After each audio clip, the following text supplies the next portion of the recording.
کسی نے ایک فرضی مکالمہ لکھا تھا لیکن اس میں اچھا درس تھا. ایک ماں کے بطن میں ٹوئنز 2 بچے ہیں اور وہ آپس میں بات کر رہے ہیں لائف آفٹر ڈیلیوری پر کہ is there any life after delivery. تو اس میں سے ایک کہتا ہے کہ جب ہم یہاں سے اس جگہ سے باہر جائیں گے تو زیادہ روشنی ہوگی اور ہم اپنے پیروں پہ چل سکیں گے اور اپنے ہاتھوں سے کام کر سکیں گے اور اپنے منہ سے کھا سکیں گے. دوسرے نے جواب دیا کہ یہ کیسی تم عجیب باتیں کر رہے، فضول باتیں. کہاں سے کوئی ہم اپنے پیروں پہ چل سکتے ہیں اور کوئی وزن اٹھا سکتے ہیں اور اپنے منہ سے کھا سکتے ہیں. امبلیکل کارڈ ہماری لگی وہ ہمیں کھانا دیتی ہے، منہ سے کھانے کا تصور کہاں سے آ گیا؟ یہ کیسی عجیب عجیب باتیں کر رہے ہیں؟ ایسا تو کچھ بھی نہیں ہو سکتا، پروون ہی نہیں ہے. تو اس نے پلٹ کر کہا کہ نہیں، یہ یہاں نہیں ہو سکتا لیکن وہاں ہو سکتا ہے. یہاں ابھی تمہیں سمجھ میں نہیں آ رہا، بڑی محدود جگہ پر ہو تم، لیکن جب وہ جاؤ گے تو وہ اس سے ہزاروں لاکھوں کروڑوں گنا زیادہ بڑی جگہ ہے.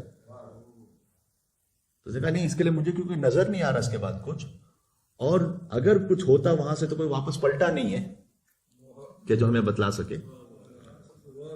تو آئی ڈونٹ تھنک سو کہ ایسا کچھ ہے. اس نے کہا نہیں، تمہیں پتا نہیں، جب یہاں سے ہم باہر جائیں گے تو اپنی ماں سے ملاقات کریں گے.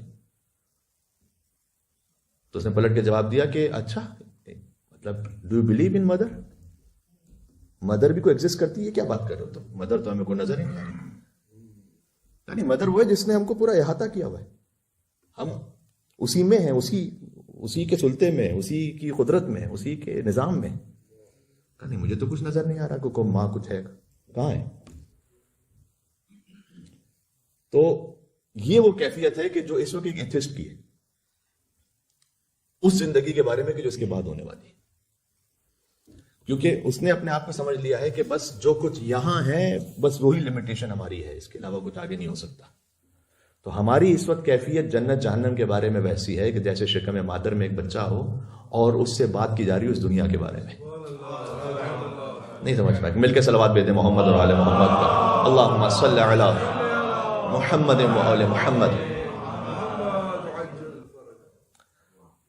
تذکرۃ لمن یخشی. تو قرآن اس کو نصیحت کر سکتا ہے کہ جس کے دل میں خشیت الہی، بات کی زندگی کے لیے کوئی تصور ہے، کوئی خوف ہے اسے.